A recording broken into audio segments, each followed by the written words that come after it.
Supreme court ने EWS आरक्षण को बरकरार रखा। 5 जजों की संविधान पीठ में से 3 आरक्षण के पक्ष में।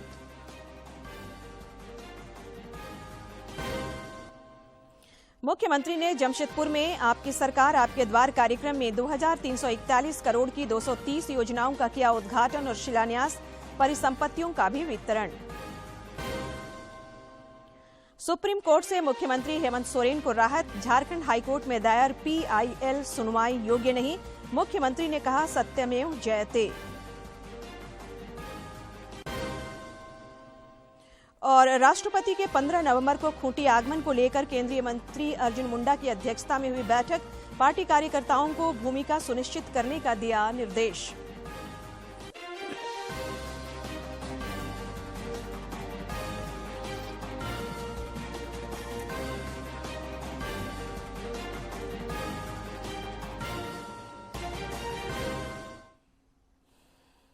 नमस्कार, खबरें झारखंड में आपका स्वागत है। मैं हूं संध्या देमता और अब समाचार विस्तार से। राष्ट्रपति द्रौपदी मुर्मू ने आज नई दिल्ली में विभिन्न श्रेणियों में नर्सों को राष्ट्रीय फ्लोरेंस नाइटिंगेल पुरस्कार 2021 से सम्मानित किया। वितरित किए हैं। आपने आशा कार्यकर्ताओं को भी प्रशिक्षित किया है। श्रीमती ताखे लंबम हेलेना देवी।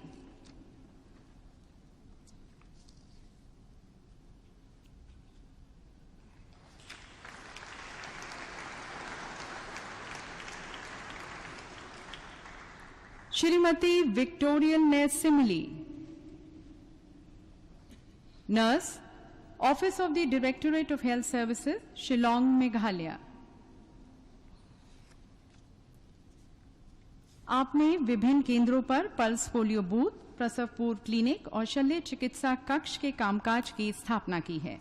आप जिले में कोविड-19 वार्ड और कोरोना देखभाल केंद्र स्थापित करके कोविड-19 महामारी के प्रबंधन के लिए जिम्मेदार थी।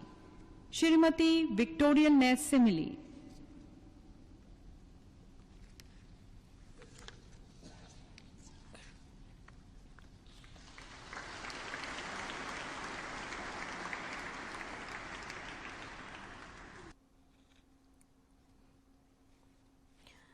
प्रधानमंत्री नरेंद्र मोदी अब से थोड़ी देर बाद गुरु नानक देव जी के 553वें प्रकाश पर्व समारोह में शामिल होंगे। गुरु नानक जयंती की पूर्व संध्या पर 8 बजे दिल्ली के लोधी स्टेट में होने वाले कार्यक्रम में शिरकत करेंगे। वहीं G20 देशों के अध्यक्ष के रूप में भारत के थीम, लोगो और वेबसाइट कल वीडियो कॉन्फ्रेंसिंग के जरिए जारी करेंगे। इनके माध्यम से भारत का संदेश परिलक्षित होगा और विश्व को उसकी प्राथमिकताओं का परिचय मिलेगा। उच्चतम न्यायालय की 5 न्यायाधीशों की संविधान पीठ ने आज 3-2 के बहुमत से 103वें संविधान संशोधन की वैधता बरकरार रखी है। इसमें प्रवेश प्रक्रिया और सरकारी नौकरियों में आर्थिक रूप से कमजोर वर्गों के लिए 10% आरक्षण का प्रावधान है।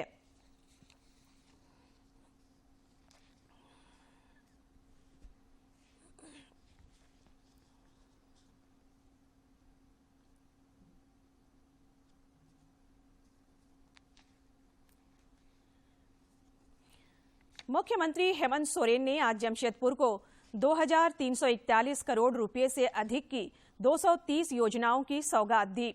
सरकार आपके द्वार कार्यक्रम के तहत मुख्यमंत्री ने लाभुकों के बीच 245 करोड़ रुपए की परिसंपत्तियों का वितरण भी किया।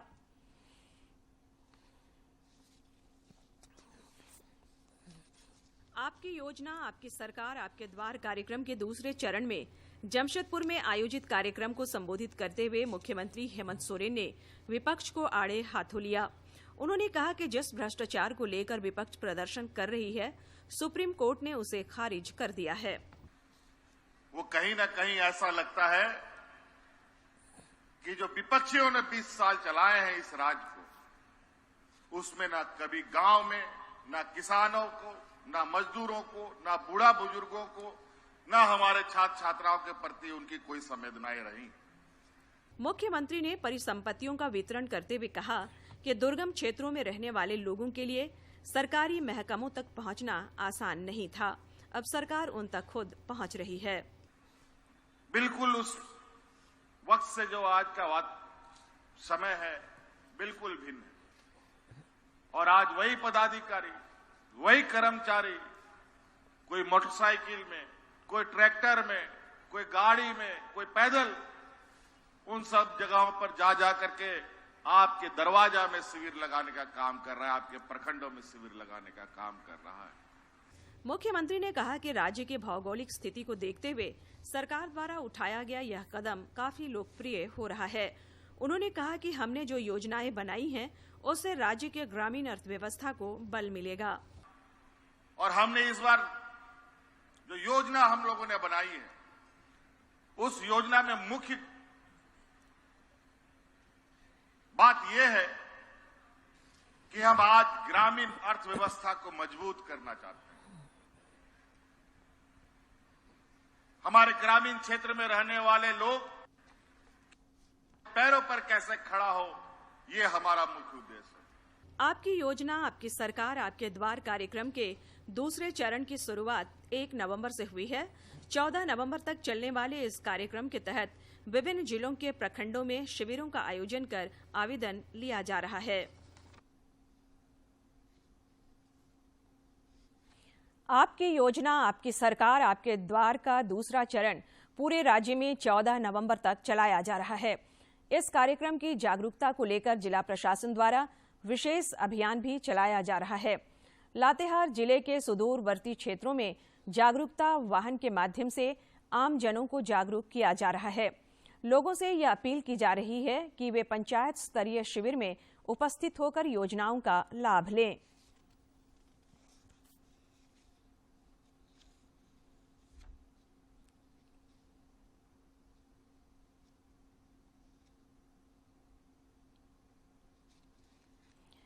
आपकी सरकार, आपके द्वार कार्यक्रम के तहत आज कोडरमा के डोमचांच प्रखंड के खरखार, कोडरमा प्रखंड के खरकोटा, चंदवारा प्रखंड के भोंडो, जयनगर प्रखंड के खरियोडी, मरकच्चो प्रखंड के डगरनवा और नगर परिषद झुमरी तिलैया के वार्ड नंबर 17 में शिविर का आयोजन किया गया। शिविर में दिव्यांग लाभुकों के बीच वैशाखी और ट्राईसाइकिल का वितरण किया गया। इस दौरान वृद्ध महिलाओं को पेंशन की स्वीकृति भी प्रदान की गई। सुप्रीम कोर्ट के फैसले से मुख्यमंत्री हेमंत सोरेन को आज बड़ी राहत मिली है। माइनिंग लीज मामले में झारखंड हाई कोर्ट में मुख्यमंत्री हेमंत सोरेन के खिलाफ चल रही सुनवाई को उच्चतम न्यायालय ने निरस्त कर दिया। राज्य सरकार ने हेमंत सोरेन को मिले माइनिंग पट्टे के मामले में जनहित याचिका स्वीकार किए जाने का विरोध किया था। हालांकि इस मामले में ईडी की तरफ से की जा रही जांच पर खास फर्क नहीं पड़ेगा। झारखंड हाईकोर्ट के आदेश के खिलाफ झारखंड सरकार और मुख्यमंत्री हेमंत सोरेन ने सुप्रीम कोर्ट का दरवाजा खटखटाया था। आज सुप्रीम कोर्ट के न्यायाधीश जस्टिस दिनेश माहेश्वरी और जस्टिस सुधांशु धुलिया की बेंच ने फैसला सुनाया है।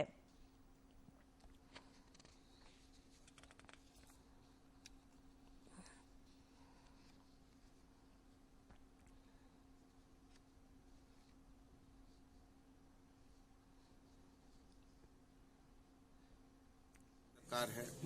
हमने ये भी कहा है कि हम विधि का सम्मान करने वाले लोग हैं और जिस तरीके से एक साजिश रची जा रही है और साजिश करके जिस तरीके से इस सरकार को बदनाम करने का, माननीय मुख्यमंत्री जी को अपमानित प्रताड़ित करने का, सरकार को अपदस्थ करने की जो एक सोची समझी साजिश है, उस साजिश पर एक लगाम सुप्रीम कोर्ट ने लगाया है। चूंकि वैसे लोग जो लोग याचिकाकर्ता बन रहे हैं वो खुद ही जो है उसके योग्य नहीं है। PIL मैनेज करने के लिए कैश लेने के आरोपी अधिवक्ता राजीव कुमार की जमानत याचिका पर झारखंड हाईकोर्ट अब बुधवार को सुनवाई करेगा। आज यह मामला सूचीबद्ध था, लेकिन इस केस की सुनवाई नहीं हो पाई। गौरतलब है कि पिछली सुनवाई के दौरान अदालत ने बेल पिटीशन पर सुनवाई करते हुए ईडी से जवाब मांगा था और कोर्ट ने इसके लिए 4 नवंबर तक का समय दिया था। राज्य सरकार के खिलाफ भारतीय जनता पार्टी की ओर से आज से 5 दिवसीय प्रखंडवार आक्रोश प्रदर्शन किया जा रहा है। आज पहले दिन 9 जिलों के 10 प्रखंडों में यह आक्रोश प्रदर्शन हुआ। सांसद एवं प्रदेश अध्यक्ष दीपक प्रकाश पूर्वी सिंहभूम जिला के डुमरिया प्रखंड में प्रदर्शन का नेतृत्व किया, जबकि पूर्व मुख्यमंत्री और विधायक दल के नेता बाबूलाल मरांडी ने गिरिडीह के गांडेय प्रखंड में आयोजित आक्रोश प्रदर्शन में शामिल हुए। सांसद दीपक प्रकाश ने कहा कि सरकार पिछले 3 सालों में हर मोर्चे पर नाकाम साबित हुई है। कल 10 जिलों के 12 प्रखंडों में आक्रोश प्रदर्शन आयोजित किया जाएगा। आज पूरे प्रदेश में भारतीय जनता पार्टी ने तय किया कि 7 तारीख से लेकर के 13 तारीख तक 263 प्रखंड है और 263 प्रखंडों में हम आंदोलन करेंगे। हम आक्रामक रूप से आंदोलन करेंगे। और रांची में यूपीए ने केंद्रीय एजेंसियों के दुरुपयोग और सरकार को अस्थिर करने का आरोप लगाते हुए आज धरना दिया। इस कार्यक्रम में गठबंधन के सभी प्रमुख नेता मौजूद थे। नेताओं ने केंद्र सरकार के खिलाफ नारेबाजी की। रांची में धरना कार्यक्रम में शामिल होने के लिए कई जिलों से कार्यकर्ता पहुंचे थे।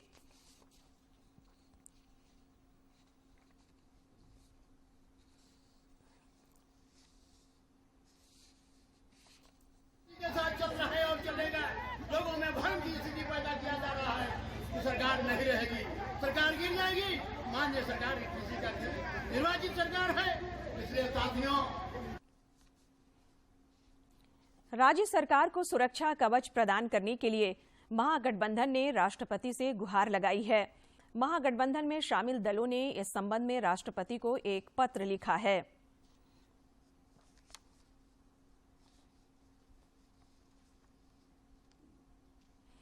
देश भर में पिछले 24 घंटे के दौरान कई कोरोना वीरों ने इस महामारी को शिकस्त देकर जिंदगी की जंग जीती, जबकि कई नए मामलों की भी पुष्टि हुई। देश में ठीक होने वालों का दर 98.78% हो गया है। इधर झारखंड में पिछले 24 घंटे में कोरोना के कई नए मरीजों की पहचान की गई, जबकि कई मरीज स्वस्थ भी हुए। स्वास्थ्य विभाग के अनुसार इस दौरान रांची जिले में एक भी नए मरीज की पहचान नहीं की गई, जबकि 2 मरीज स्वस्थ हुए। विभाग के अनुसार रांची में कोविड का 1 मरीज सक्रिय है।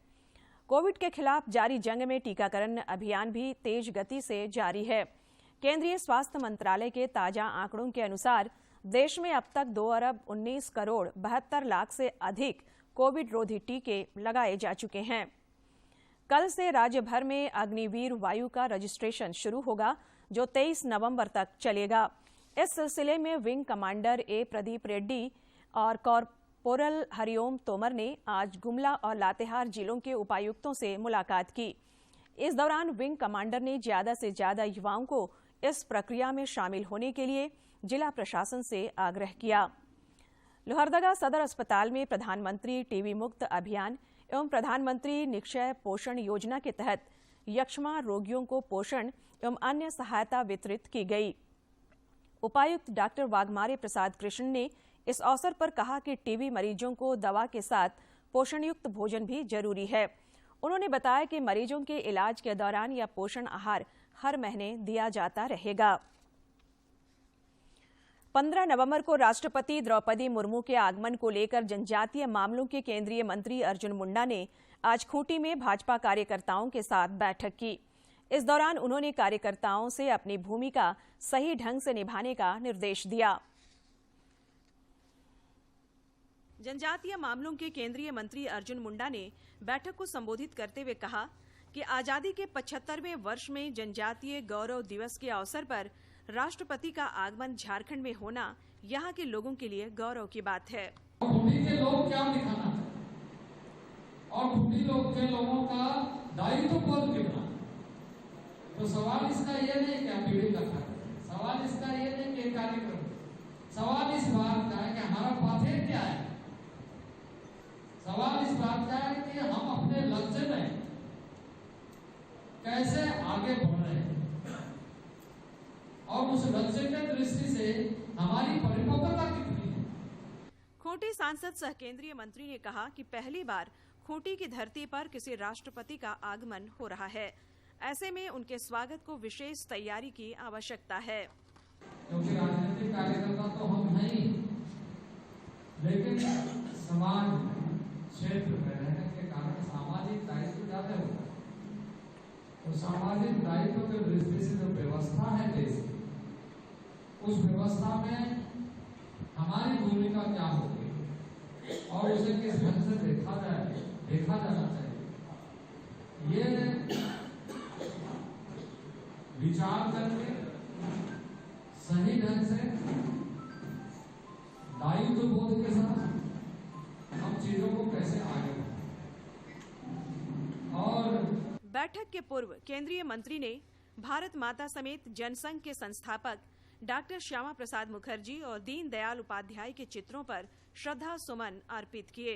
खूंटी से ज्योत्सना शीला डांग की रिपोर्ट। सिमडेगा के प्रसिद्ध तीर्थ स्थल श्री राम रेखा धाम में कार्तिक पूर्णिमा के अवसर पर लगने वाले मेले का उद्घाटन आज केंद्रीय मंत्री सह खूंटी के सांसद अर्जुन मुंडा ने किया। इस अवसर पर परंपरागत तरीके से जल छिड़ककर और तिलक लगाकर उनका स्वागत किया गया। श्री मुंडा ने श्री राम रेखा धाम में स्थित विग्रहों की पूजा अर्चना की। उन्होंने कहा कि श्री राम रेखा धाम श्रद्धा और आस्था का केंद्र है। यहां श्रद्धालुओं को जरूरी सुविधाएं उपलब्ध कराने का प्रयास किया जाएगा।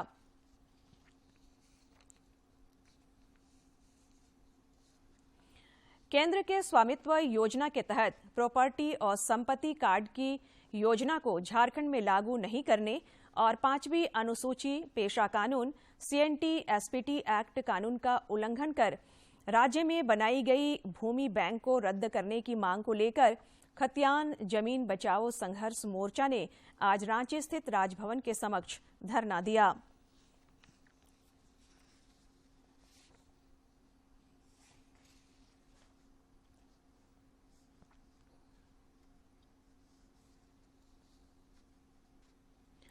जमशेदपुर के टाटानगर स्टेशन पर विदेशी सांपों और प्रतिबंधित जंतुओं के साथ एक महिला तस्कर को गिरफ्तार किया गया है। महिला पुणे की रहने वाली है और उसने बताया कि किसी ने उसे इन्हें दिल्ली ले जाने के लिए 8,000 रुपये दिए थे।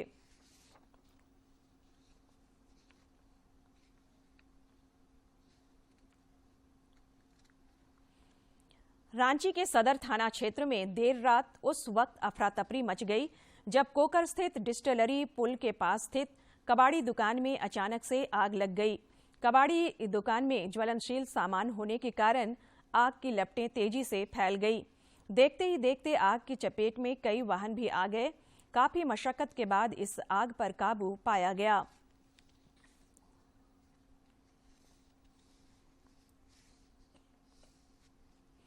जम्मू कश्मीर और कश्मीर घाटी के ऊपरी इलाकों पर हिमपात शुरू हो गया है और मैदानी इलाकों में बारिश हो रही है। इसके प्रभाव से राजधानी रांची समेत राज्य के विभिन्न इलाकों में ठंड का असर दिखने लगा है। सवेरे और शाम में लोगों को कनकनी महसूस होने लगी है। मौसम विज्ञान केंद्र रांची ने बताया कि राज्य के अधिकतर हिस्सों में आज से 3 दिनों तक हल्के बादल छाए रहेंगे। 10 नवंबर से बादल छंटने का पूर्वानुमान है।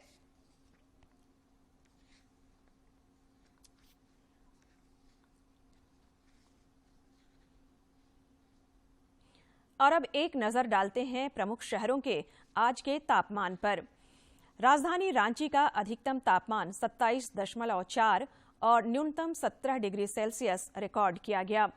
जमशेदपुर का अधिकतम तापमान 31 और न्यूनतम 19.3 तथा डाल्टनगंज का अधिकतम तापमान 31.8 और न्यूनतम तापमान 15.3 डिग्री सेल्सियस रिकॉर्ड किया गया।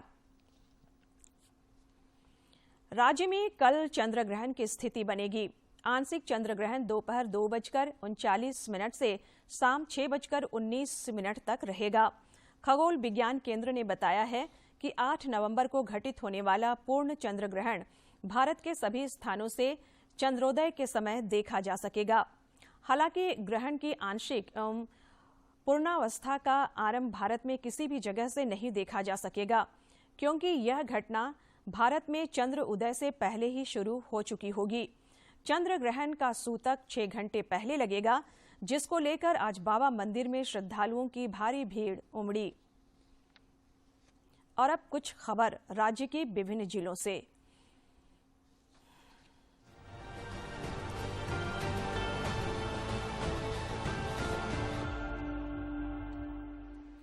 राजधानी में 8 नवंबर को 9 मिनट और हजारीबाग में 10 मिनट तक पूर्ण चंद्र ग्रहण दिखेगा।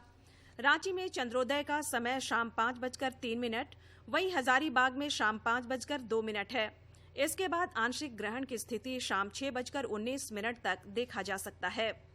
रामगढ़ के गुटवा कम्युनिटी हॉल में झारखंड ग्रामीण मजदूर सभा का 5वां सम्मेलन हुआ। इसमें भाकपा माले के राष्ट्रीय महासचिव दीपांकर भट्टाचार्य शामिल हुए। दीपांकर भट्टाचार्य ने कहा कि झारखंड सरकार को अस्थिर करने की साजिश चल रही है। लातेहार भाजपा महिला मोर्चा की माको डाक बंगला में बैठक हुई। इसकी अध्यक्षता जिला अध्यक्ष शीला देवी ने की। बैठक का शुभारंभ बतौर मुख्य अतिथि महिला मोर्चा की प्रदेश अध्यक्ष आरती कुजूर ने किया। धनबाद जिला बैडमिंटन एसोसिएशन से निबंधित बैडमिंटन अकादमी के 2 खिलाड़ी काव्य किरण एवं रिधान चटर्जी को एसोसिएशन ने इंडोर स्टेडियम में बैडमिंटन किट देकर सम्मानित किया। दोनों खिलाड़ी ऑल इंडिया मिनी एवं सब जूनियर अंडर 11 और 13 राष्ट्रीय बैडमिंटन चैंपियनशिप में भाग लेंगे। हजारीबाग के आदिम जनजाति बिरहोरों के कल्याण के लिए बीते 4 माह से जागरूकता अभियान चलाया जा रहा है। यह अभियान आदर्श फाउंडेशन चला रही है। अभियान चलाने के साथ ही आधार कार्ड से वंचित बिरहोरों को चिन्हित कर उन्हें आधार कार्ड से जोड़ने का कार्य युद्ध स्तर पर किया जा रहा है। चांडिल अनुमंडल अंतर्गत नीमडीह प्रखंड के नेताजी क्लब मुरुगडीह द्वारा आयोजित 2 दिवसीय फुटबॉल प्रतियोगिता में देश ही नहीं बल्कि विदेश के खिलाड़ी ने भी अपना जलवा दिखाया। प्रतियोगिता में कुल 16 टीमों ने भाग लिया। बीएस स्पोर्टिंग डांगा जमशेदपुर भी शामिल था। डांगा की टीम से पश्चिम अफ्रीका रिपब्लिक बाइफ्रा के खिलाड़ी चिबोई इमानुएल और एबुका भी खेले। हालांकि डांगा की टीम मैच हारकर प्रतियोगिता से बाहर हो गई।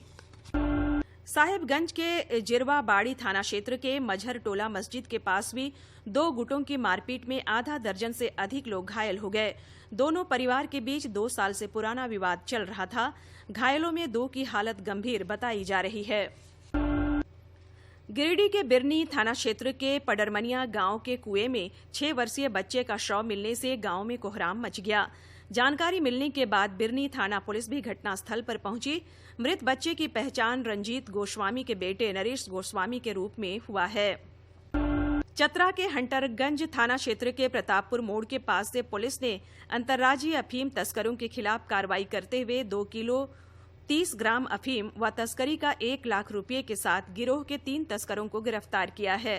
साथ ही होंडा साइन मोटरसाइकिल व विभिन्न कंपनियों के 3 मोबाइल जब्त किया है। जमशेदपुर के टाटानगर आरपीएफ ने नीलांचल एक्सप्रेस की जनरल बोगी से एक महिला को वन्य जीव प्राणियों के साथ गिरफ्तार किया है। वह मूल रूप से पुणे की रहने वाली है। महिला के पास से बरामद बैग में काफी मात्रा में वन्य जीव प्राणी पाए गए हैं, जिनमें सांप, गिरगिट, मकड़ी और बीटल के अलावा अन्य शामिल हैं। सभी प्राणी विदेशी हैं।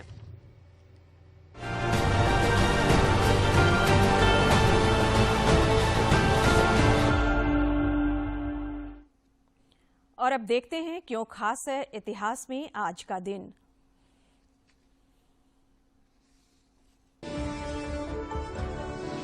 7 नवंबर साल 1858 को बिपिन चंद्र पाल का जन्म बंगाल के हबीबगंज जिले यानी आज के बांग्लादेश में हुआ था। वे भारत के एक महान स्वतंत्रता सेनानी थे। बिपिन चंद्र पाल गरम दल के 3 प्रमुख नेताओं लाल बाल पाल में से एक थे। लाला लाजपत राय, बाल गंगाधर तिलक और बिपिन चंद्र पाल को सम्मिलित रूप से लाल बाल पाल के नाम से जाना जाता है। उनका नाम भारत के स्वाधीनता संग्राम के इतिहास में क्रांतिकारी विचारों के जनक के रूप में जाना जाता है। एक शिक्षक होने के साथ ही बिपिन चंद्र पाल पत्रकार और एक कुशल वक्ता भी थे। साल 1905 से 1918 तक की अवधि में वे भारतीय स्वतंत्रता संग्राम के दौरान गर्म राष्ट्रवादी विचारों के प्रतीक रहे। 7 नवंबर साल 1888 को सर चंद्रशेखर वेंकट रमन का जन्म तमिलनाडु के तिरुचिरापल्ली में हुआ। सीवी रमन भारतीय भौतिक शास्त्री थे। हर साल 28 फरवरी को राष्ट्रीय विज्ञान दिवस सर चंद्रशेखर वेंकट रमन के 1928 में रमन प्रभाव की खोज के उपलक्ष्य में मनाया जाता है। इस दिवस को मनाने का उद्देश्य वैज्ञानिक सोच को बढ़ावा देना, लोगों में वैज्ञानिक चेतना को बढ़ावा देकर एक सकारात्मक वैज्ञानिक अनुसंधान संस्कृति का निर्माण करना है। इस खोज के लिए उन्हें साल 1930 में भौतिकी के नोबेल पुरस्कार से सम्मानित किया गया। साल 1954 में भारत सरकार ने उन्हें भारत के सर्वोच्च नागरिक सम्मान भारत रत्न से नवाजा। रांची के पुराने विधानसभा मैदान में आज से शहीद रमेश सिंह मुंडा स्मारक खेल महोत्सव की शुरुआत हुई। इस महोत्सव में राज्य भर के विभिन्न जिलों से 2500 खिलाड़ी भाग ले रहे हैं। इस अवसर पर मौजूद विधायक विकास मुंडा ने कहा कि आज की युवा पीढ़ी को खेल के प्रति प्रोत्साहित कर उनके भविष्य को संवारा जा सकता है।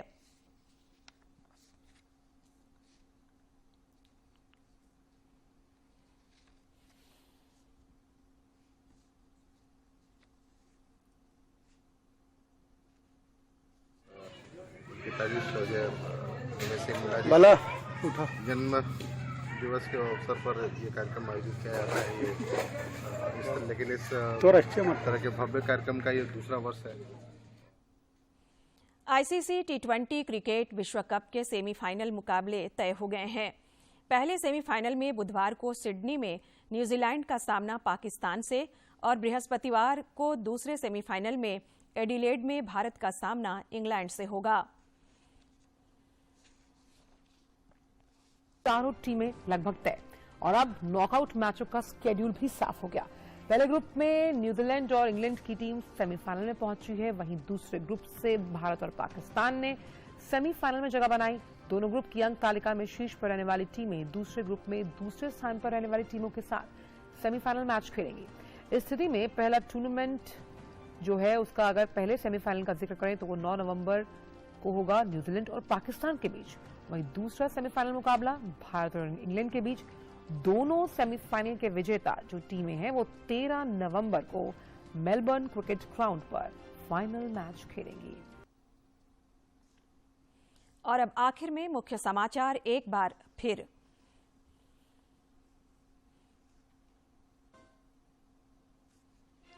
सुप्रीम कोर्ट ने ईडब्ल्यूएस आरक्षण को बरकरार रखा। 5 जजों की संविधान पीठ में से 3 आरक्षण के पक्ष में।